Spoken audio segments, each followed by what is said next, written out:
banjo. That's not a Chinese instrument. Banjo. Can you even get banjo strings In China. in China? Do they even have banjos for sale in China? I've never even seen one. Well, we did meet a guy that built his own banjo. We did.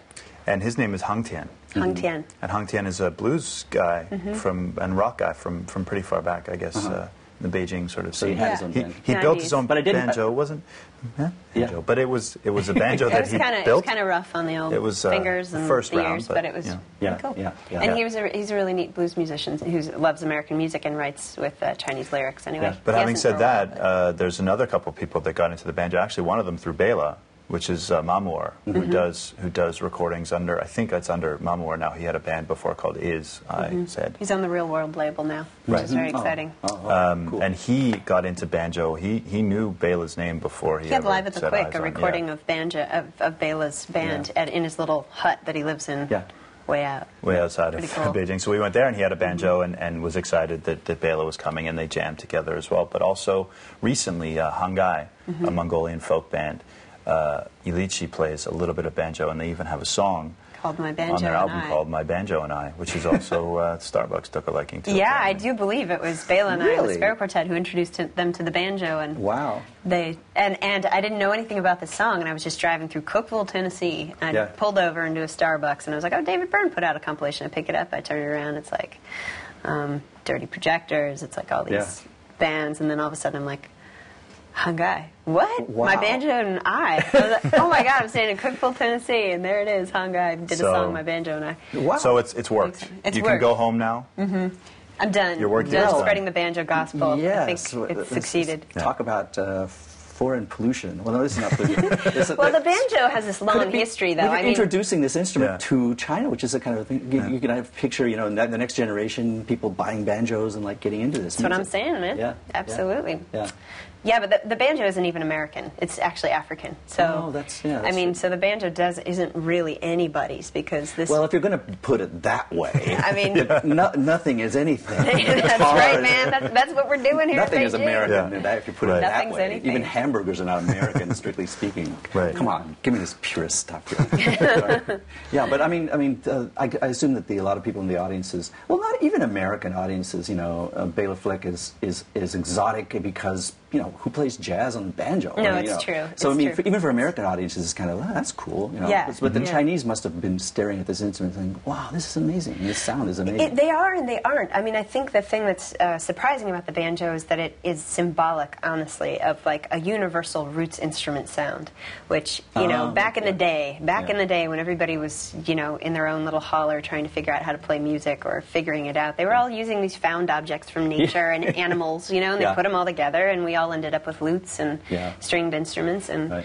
it's a pretty obvious concept to take like a squash or a gourd and put a skin head over it and Yeah. stick a bamboo or some Pretty obvious. wood in Is that there. what you just said? Yeah, right.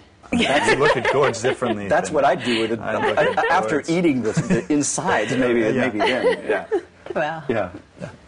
let's just say a lot of places had something like this, and I would say the most similar in terms of structure and sound of instrument in China is the sanxian, which only has three Yes, strings. I'm glad you skin mentioned. hide of Yes, snake. I'm glad you over mentioned that. The wood. sanxian. Yes. But, 3 strings. Great. That sounds to me so much. That's the band. That's the Chinese banjo. Yeah, it's absolutely to the banjo, The timbre of that. Every time I hear that, dung ding ding dung dung. Yeah, That's banjo. That's it. Yeah, It's amazing. Dung, yeah. dung, fretless. Wang, wang. That's the early claw hammer. Don't you get anyone? Old-timey Do you get banjo people who sound. say, "Oh, that's like the sanxian"? You know, the Chinese people. They must have that as their point of reference. No, they don't usually actually. They don't see a similarity, huh? Well, they don't think of it right away. I don't think the sanxian is the most renowned Chinese folk instrument, even amongst the Chinese themselves. That's yeah. true. It's down on the list. Yeah. It's this. The peepaw. When you hear a bluegrass musician playing with the picks, with the finger picks, They think of the peepaw. they think of the peepaw. Yeah. Yeah. That's interesting. Yeah. Well, the sanxian is part of this chui, these little folk art things. So people who are into chui will know that, but a lot of people don't know. Another what thing that is also, especially, particularly when Bela was here, he has this. Well, first of all, he's learned some pipa. He learned a pipa tune, an right? arhu Masai tune or whatever. called- Arhu, sorry. Yeah, And so yeah. he can play that on a Arhu. banjo. But then he also has this. There's the tune on the record where he tunes the banjo. He plays a note and uses the tuning pegs and harmonics to tweak it and harmonics so that it sounds like a. What does it sound like? A guqin? You know, guccine. it sounds like a guccine, and but it sounds. Burn, that's kind of sound. Yeah. I mean, the sound is so obviously not what people expect from a banjo, and I think you hear a lot of people when he was doing that song. I remember at the university concerts, especially, you hear sort of people whispers really going through the crowd, going, yeah. "I think that's a guccine song. Maybe he's playing a guccine song." Oh, interesting.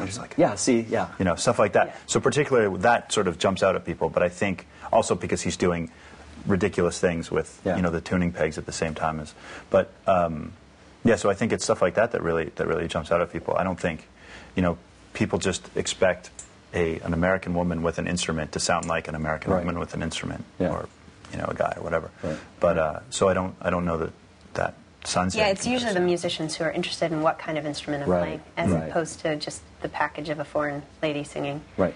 Although that's not true. Like we were talking about Chinese audiences and discerning sophisticated city audiences. That's totally not the case. People have a lot of worldly knowledge about music, and I don't mean to make it sound like there's this sensibility, you know, total countryside stuff.